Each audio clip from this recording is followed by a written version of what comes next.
This week's episode of Life Planning 101 originally aired in 2023. Please enjoy.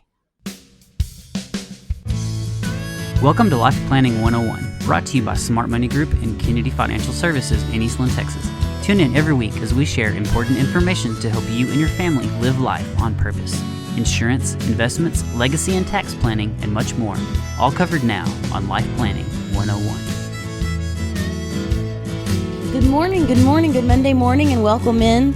Blakeney Hodges sitting in for Terry Slavens, and of course, joined by Angela Robinson from Kennedy Financial Services. There you are. Yes, so happy to be here.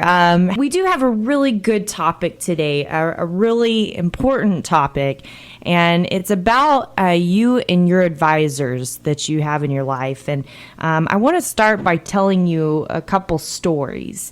First of which was a lady that came to us couple years ago, and dear lady, she's 88 years old and now, and of course then I guess she's probably around 84 years old, and she had come to us because she wasn't getting a lot of communication from her advisor, but she had stuck with them because that's who her husband had used. It's who they had used for years and years and years and years. And so she just came to us with her daughter for a second opinion via a introduction from one of our current families that we work with. And as we were going through everything, the advisors kept telling her she was fine, kept telling her no big deal. And we reran her current situation, and she was going to run out of money. She would be out of money today, actually, if she would have kept down the same path that she was on. Mm-hmm. And yet her advisors were telling her she was just fine. Well, why was that? What was going on with that situation? Was it really the advisor's fault? And in a sense, I would question the fact of if they're actually advisors. She kept calling them advisors, but when we looked them up, really what they did was they sold investments. Totally different thing, right? Yeah. And she'd outgrown them. She needed someone there to be able to help her in her situation to know what she could spend, what she needed to do, and where her money needed to be invested. And it wasn't all stocks and bonds. And I will be saying, we know, everybody knows, we have a CFA in our office. So we do have a registered investment advisory, and we do manage a lot of money. But does that mean that's the only thing that we do? No, in her case, we had to tap into the insurance market to get her enough income so she wasn't going to run out of money, right? Mm-hmm. Then you look at like insurance agents, are they able to tap into the advisory market when the time needs, or are they solely focused on investments? And I think sometimes that's where things get shuttered, and you're like, how do I know if I'm getting the right thing? How do I know if my advisor is telling me the right thing? So the second story I want to talk to you about is a fellow advisor actually told me this story. And it was about his grandmother. And this gentleman, by the way, just to give him a lot of credit because it is well deserved. He is extremely intelligent. He's part of a group that I belong to. It's called the Forum 400. And it's made up of like the top advisors in the entire country, planning advisors, okay, people that know the advanced planning markets better than anybody, estate planning, tax planning, all of these things, right? Mm-hmm. And it's a great group of advisors. So he has a lot of kudos. Well, he kept trying to get his grandmother to let him help her. Mm-hmm. Let me look at what you have. And she said, no, John, the guy that's been helping me has helped me for over 50 years, and he's a family friend, and he's doing just fine for me. I don't need any help. And she couldn't take that business away from a lifelong friend, so she just said, nope, we're not going to go down that route. Well, he continued to tell me and what had happened after her death. You have that look on your face. You know what's about to happen, I'm hoping right? It's not headed where I think it is. So her family ended up paying Uncle Sam over $2.3 million in taxes. And the truth was when they looked back at the tax return, she had been paying a horrendous amount of taxes for a long time. And it wasn't that her advisor was a bad guy, right? He just didn't know. He just didn't know. He wasn't even incompetent. It wasn't that at all. It was just the simple fact that she had outgrown him, right? Mm-hmm. And so there's different types of advisors. And how do you know what you have? How do you know if that's the right one for you? How do you know what you need, right? Yeah. And that's what today's show is all about right here on Life Planning 101. And I don't care who you are. This is a great show because we're going to break it down in the nitty gritty of everything you want to know in the advisory world. Well, that sounds good. Let's do it. After this break on Life Planning 101. Welcome back into Life Planning 101 here on KATX and KWBY. And today, have you outgrown your advisor? I think is a big question, right? Or your advisors. And the thing is I believe that finding the right fit advisor for you and your family is probably one of the hardest things that anyone can do. And I'll be the first to tell you, we're not the right fit for everybody. In fact, we tell people that. We have a set of criteria that we do, and we actually have a whole thing on our website that says who is a right fit for us. The people want to know if they're a right fit for us because, first of all, everybody has a different approach. And in fact, so everybody knows we have a registered investment advisory where we have other advisors across the country. And we're looking at their stuff because we do compliance all the time. And so I see what goes through their offices, and there's things that obviously I would have a very differing opinion because I have a different approach to the way that I look at things. So I wouldn't do the same thing. Does it mean it's right or wrong? No, it just means that there's differences for everybody. And that's the same across the country. I mean, if you take just in our small group, imagine the variety that you're going to get in the United States. There's a huge difference. And, I think the big thing is just knowing that you haven't outgrown your advisor. Okay. Yeah. Not that maybe you have the perfect advisor, but knowing that you haven't outgrown them. And I always think about, and I was looking up things this morning, trying to help enhance the show with funnies, but I thought, well, I've got the funniest of all. I had a Great Dane. Well, I still have a Great Dane, but I have another Great Dane. I had another Great Dane. Her name was Hallie. And when I got her as a puppy, she loved this little yellow chair that we had. It was a yellow chair and it sat on the back porch. And she loved that thing when she was a puppy. She loved it so much. She sat in it all the time. Well, she kept sitting in it as she was growing. And so as she was growing, there was more extremities hanging off of the chair, right? Yeah. Through the little, legs everywhere. Yeah. There were things going on. And eventually, she couldn't even get on the chair. Her booty started sliding off. And then eventually, her booty was sitting on the floor with her front legs on the chair. Okay, this right? So she was not letting it go. She was not letting it go. But how many times do we do that in life? In general, forget that, your right fit advisor. How many times do you do that in life where you just don't let go of something, even though you know that it might be hurting you, right? It reminds me of, what's that old parable about the two frogs, right? The one that was in the pot. And they turned on, it was in the water, and they turned it up and let it start to boil, and the frog died, right? Because he never noticed he was boiling. Yeah. And then the other frog, they threw into a pot of boiling water, and it immediately jumped out, right? And so when we see danger right up front, or we see a problem right up front, it's easy. But if we've been in that problem long enough, or we've been in the same situation long enough, do we really even know that there's a problem? Do we know that it could be hurt us? Or, remember that story I told you right at the beginning about that lady that was going to run out of money. She didn't even know. She had no clue. It was by God's sent that she decided to go looking for another advisor because she really didn't even have an advisor at that time, right? So how do you know? What is it that it could trigger you? And, I think the biggest thing is really understanding that advisors, by definition, come in all sizes and colors, okay? They can be CPAs, accountants, insurance agents, attorneys, financial planners, registered investment advisors, or simply an advisor. There's a lot of people out there that give advice that really don't have many licenses. They don't have designations. They just tout themselves as giving advice. If you think about when you drive by most accounting firms, most tax preparing firms, there's a sign up there that says financial advice, doesn't it? Well, what kind of financial advice does that really entail? Does that entail everything, or does that entail some things, right? And you could probably take a look at what that person's primary focus is and figure out what they're going to be good at. Probably, in most cases. If you look at a CPA or an accountant, what do you think they're going to be good at? Taxes and accounting, right? Bookkeeping. Maybe liabilities. What about bankers? What are they going to be good at? Banking, right? They're going to know CDs. They're going to know loans. They're going to know those types of things. What about insurance agents? Insurance and annuities, right? Are they going to know? Is an insurance agent most likely going to know anything in the investment world? Most likely, probably not. Probably not, right? They might know enough to be able to gain the client away from the investment world. Okay. And I'm picking on insurance agents. I have an insurance license. I can do that.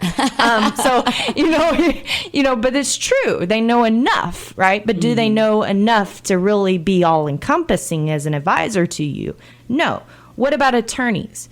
They know law. Some know tax. Some know tax and law. Not every attorney knows everything. I have the hardest time explaining to people why they need a surgeon sometimes when it comes to attorneys. Because attorneys are great. We need them. But if you get the wrong attorney, they're like putting sour candy in your mouth. I mean, it's not going to be very pleasant, okay? Yeah. And you're going to probably have to get things fixed. So knowing what specialty of attorney that you need at a specific time is really important. And a lot of people just go that family attorney for everything. A lot of times you might have outgrown that family attorney because you need the specialist, right? Yeah. And what about financial planners?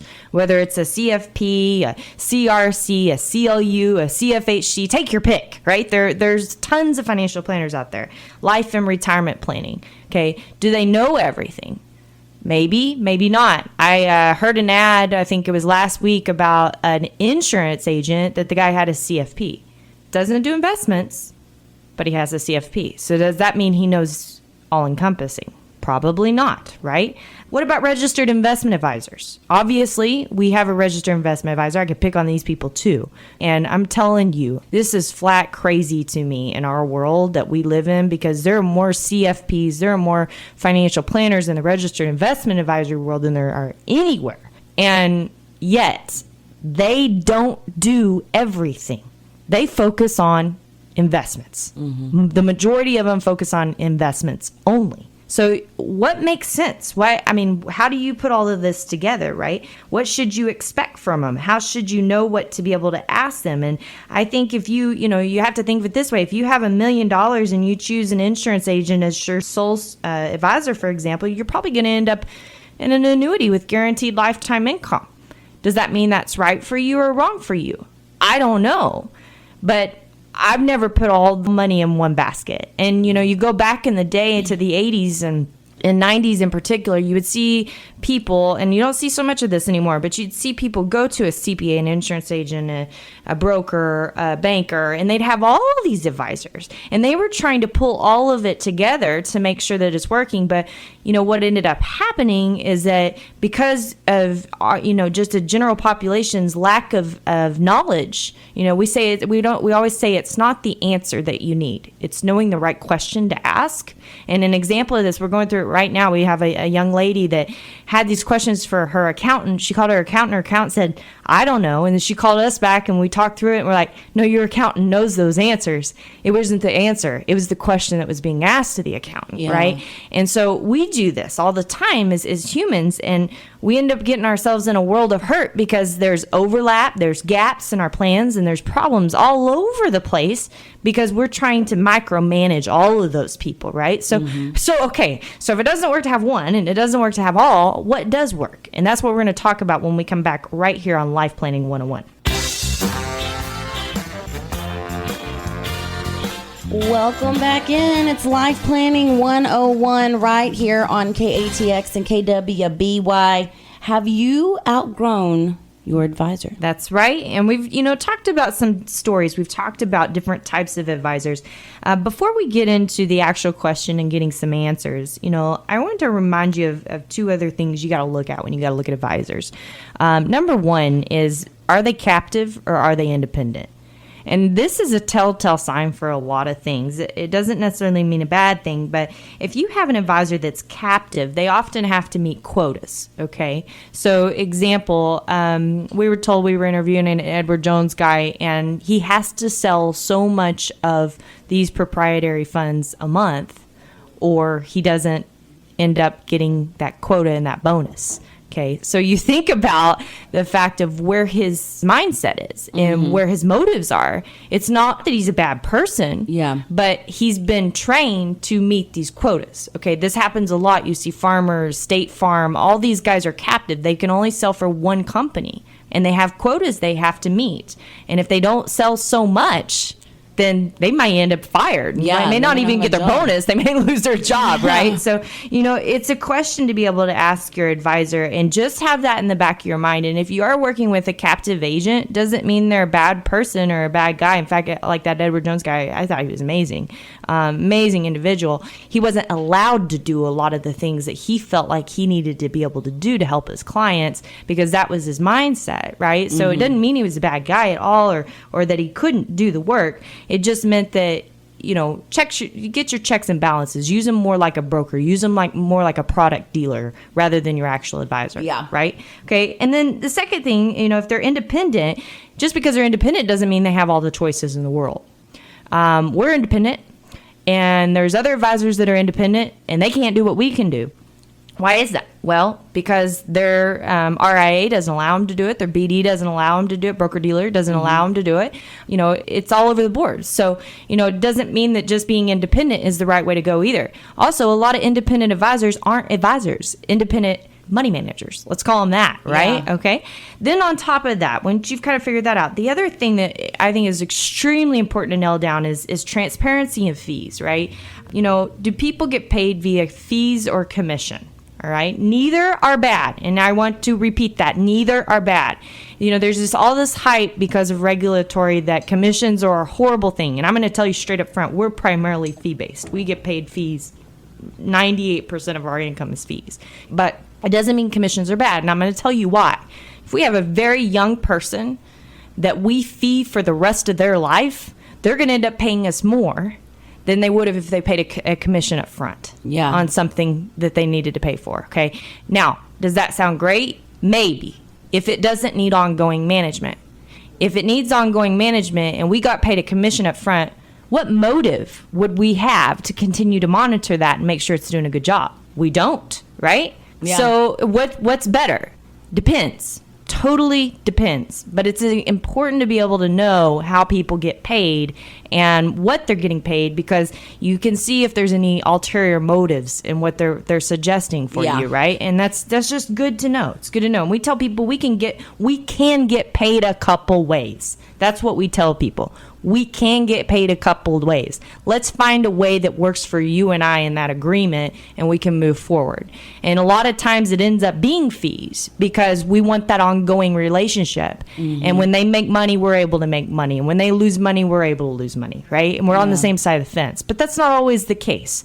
And it's important to be able to have that conversation up front. So, let's go back to, I want to tell you about a little short story that I found this morning. It's called by Portia Nelson, and it's really short. It just says, Chapter 1, I walk down the street. There's a deep hole in the sidewalk. I fall in. I'm lost. I'm helpless. It isn't my fault, but it takes me forever to find my way out. Chapter 2, I walk down the same street. There's a deep hole in the sidewalk. I pretend I don't see it. I fall in again. I can't believe I'm in the same place, but it's my fault. It still takes me a long time to get out.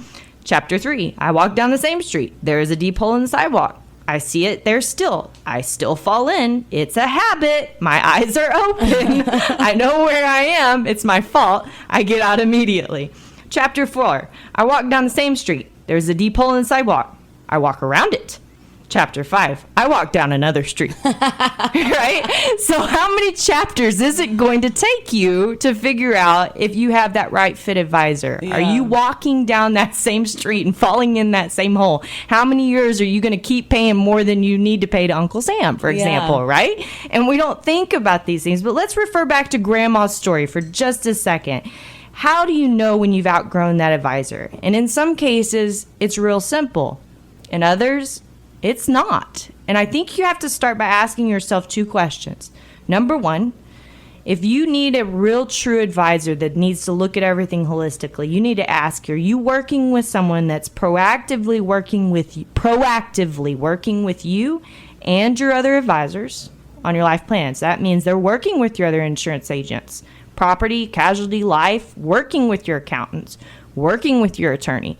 Maybe you have other financial advisors. We have certain situations where we work through 3 to 4 other financial advisors for one client, and we make sure that we're all on the same page, right?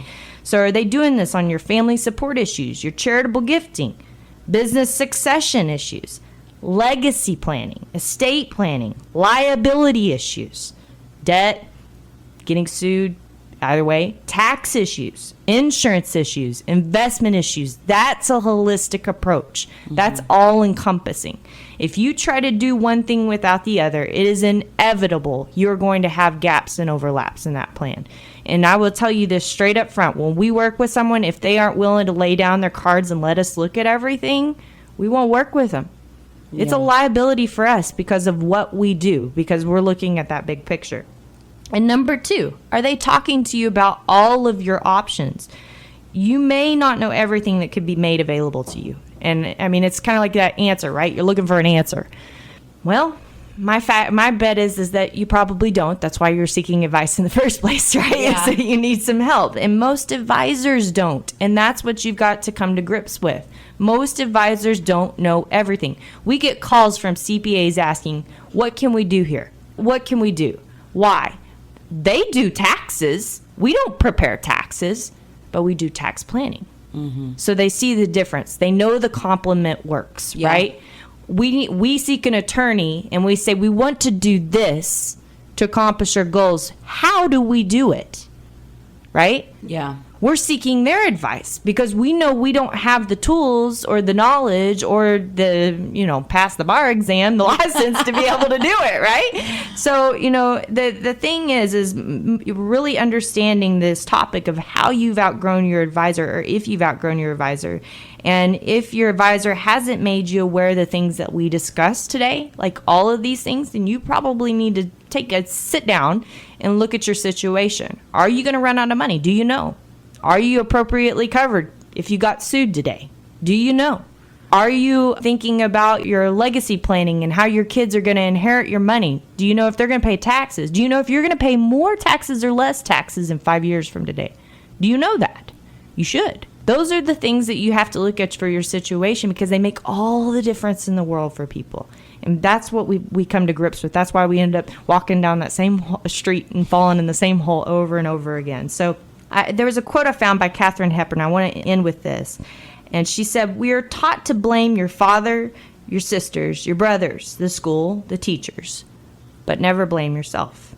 It's never your fault, but it's always your fault. Because if you wanted to change, you were the one who's got to change." That's a good one. It is a good one. And the truth is that we may have these relationships. It doesn't mean they have to end with people that we've worked with for years. But maybe you need to onboard someone else to be able to help you look at things holistically and help you take that big picture step to say, am I going to boil in that pot of water like that frog? Or am I going to know when I need to jump out because I can see danger up ahead, right? It's that important. After all, it is your life plan. Are you living life on purpose? My name is Angela Robinson with Kennedy Financial Services. God bless everyone. Have a great week. And don't forget to listen in to us next Monday on Life Planning 101. Thank you for joining us for Life Planning 101, brought to you by Smart Money Group and Kennedy Financial Services. If you have questions, you can email them to lifeplanning@kennedy-financial.com. Don't forget to learn how our sister company can assist you with all of your tax and consulting needs. You can find out more at briscoeandassociates.com. Be sure to tune in next week for more Life Planning 101. The opinions expressed herein are those of the firm and are subject to change without notice. The opinions referenced are as of the date of publication and are subject to change due to changes in the market or economic conditions and may not necessarily come to pass. Any opinions, projections, or forward-looking statements expressed herein are solely those of the author, may differ from the views or opinions expressed by other areas of the firm, and are only for general informational purposes as of the date indicated. Securities offered through Calton & Associates Incorporated, a registered investment advisor, member FINRA SIPC. Investment advisory services offered through Smart Money Group LLC. Kennedy Financial Services and Smart Money Group LLC are separate entities and are not owned or controlled by Calton & Associates Incorporated.